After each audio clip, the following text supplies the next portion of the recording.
కాస్త important. Last time దీని యొక్క ప్రభావం ఎగ్జామ్ మీద ఉంది, చూద్దాం.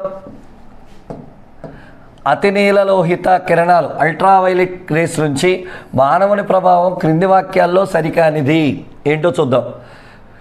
100 నుంచి 380 నానోమీటర్ల మధ్య తరంగ దైర్ఘ్యం కలిగిన వాటిని అతినీలలోహిత కిరణాలు అంటారు. ఎస్, అతినీలలోహిత కిరణాలు జంతువుల దేహంపై గల సూక్ష్మజీవులను నశింపజేస్తుంది. పర్ఫెక్ట్.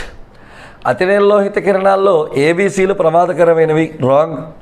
అతినీలలోహిత కిరణాలు చర్మంలోని స్టీరాల్స్ను విటమిన్ డిగా మారుస్తాయి. కరెక్ట్. సార్ దీని గురించి మనం ఏమన్నా రాయించుకోవచ్చా? రాసుకోవచ్చు. చూడనా, 100 నుంచి 380 నానోమీటర్ల మధ్యన తరంగ దైర్ఘ్యం కలిగిన వాటినే అతినీలలోహిత కిరణాలు అంటాడు. Ultraviolet race the most important. సూర్యుడు మనం అనుకున్నంత మంచి ఆయన ఏం కాదు, ఆల్రెడీ దీని గురించి చెప్పాను. మరి ఆ సూర్యుడి నుంచి వచ్చే ప్రమాదకరమైన యూవీ కిరణాలు భూమి మీదకి రాకూడదనే భగవంతుడు ఏం చేశాడు? లేత నీలి రంగులో ఉండే ఒక పొరను పెట్టాడు. ఆ లేత నీలి రంగులో ఉన్న పొర పేరేంటి? ఓజోన్. ఏంటనా?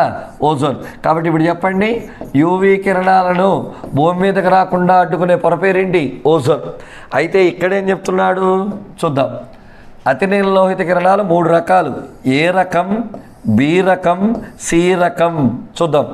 సి రకం 100 నుంచి 280 నానోమీటర్లు బట్టి పట్టాలి. బి రకం 280 to 320 నానోమీటర్లు బట్టి పట్టాలి.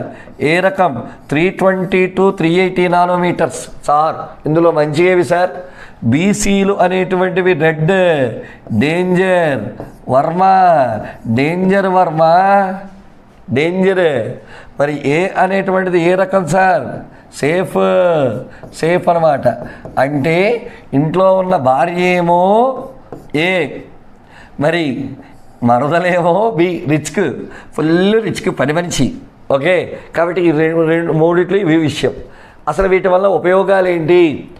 ఏ కిరణాలు అనేటువంటివి, ఇదిగో యూవీ రేస్లో ఏ కిరణాలు అనేటువంటివి ఓజోన్ని దాటుకుని వస్తాయి, మన చర్మం మీద పడతాయి. చర్మం మీద పడి ఏం చేస్తాయి? సూక్ష్మజీవులు ఏమైనా ఉంటే వాటిని ఖతం చేస్తాయి. అందుకే చిన్నపిల్లల్ని సూర్యకాంతిలో ఉంచాలి. సూర్యకాంతిలో ఉంచాలి. ఉంచినప్పుడు ఆ సూక్ష్మజీవులు అయిపోతాయి. ఉదయాన్నే ఎండలోకి వెళ్ళి వాకింగ్ అది చేయడం వల్ల స్కిన్ మీద ఉన్న దరిద్రపు గుట్టువి పోతాయి, చక్క ఆరోగ్యము లభిస్తుంది. కాబట్టి యూవీలో ఏ కిరణాలు సూక్ష్మజీవులు చంపుతాయా? చంపుతాయి. గుడ్. అందుకే ఉపయోగం దగ్గర ఏం చెప్తున్నావు? సూక్ష్మజీవుల సంహారం. సూక్ష్మజీవుల సంహారం. Very good. ఇంకాస్త ముందుకెళ్దాం. ఇంకా ఏం చేస్తుంది? ఈ ఏ కిరణాలు ఇంకా కిందకి దిగుతాయి.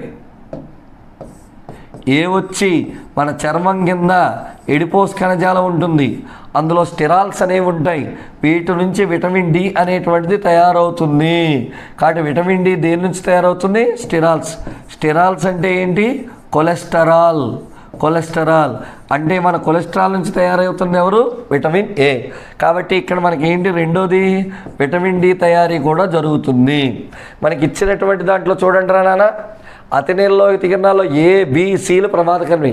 ఏ భార్య మంచిది. ఇది నాన్న